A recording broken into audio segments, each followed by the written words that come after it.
J'étais en train de réfléchir parce que j'écoutais un youtubeur et j'étais en train de réfléchir à certains trucs par rapport à notre comportement à nous dans ce parcours-là, à ma polarité,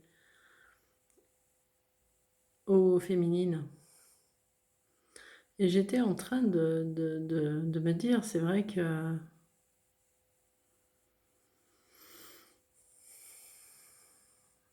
je pense que, alors, je sais pas comment ça se passe de leur côté à eux, dans leur attitude. Mais je pense que c'est la même chose. C'est peut-être juste pas de la même manière ou pas avec les mêmes personnes, mais j'étais en train de me dire qu'en fait,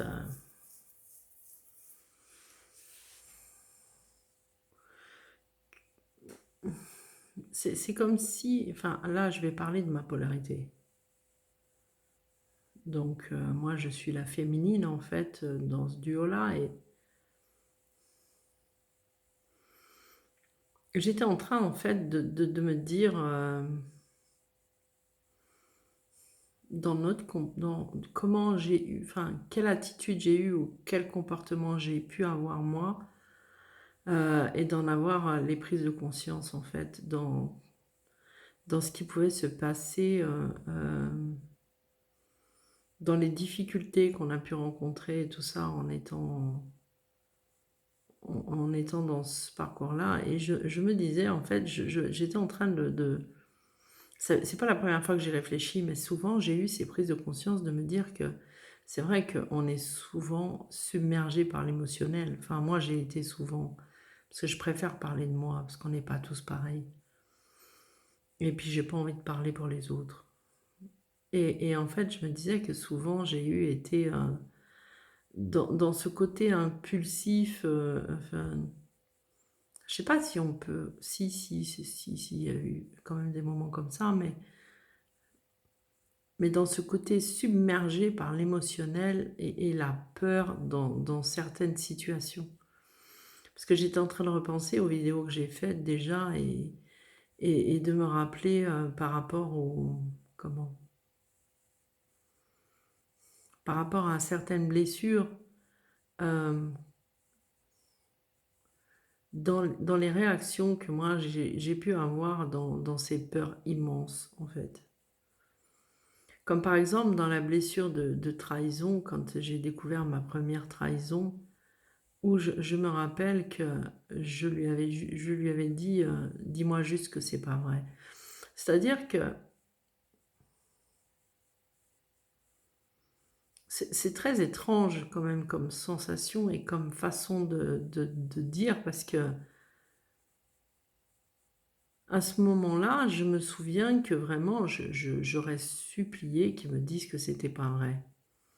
Et en fait, quelque part après, quand j'ai vécu cette blessure-là qui était immense, immense, c'est vrai que c'est normal en même temps, hein, je veux dire, c'est normal puisque moi je vivais avec lui, enfin, c'est pas le fait que je vivais avec lui qui était normal, mais on vivait ensemble, voilà, on avait des projets, on avait une maison ensemble, on avait tout ça ensemble. Donc c'est vrai que ma première trahison, quand je l'ai découverte, évidemment, ben, c'était choquant. C'est déjà choquant quand on vit pas avec eux.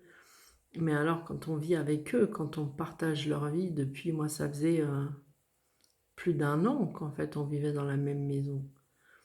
Et en plus, on avait plein de choses en commun. On avait nos animaux en commun, on avait notre travail en commun, on avait, voilà.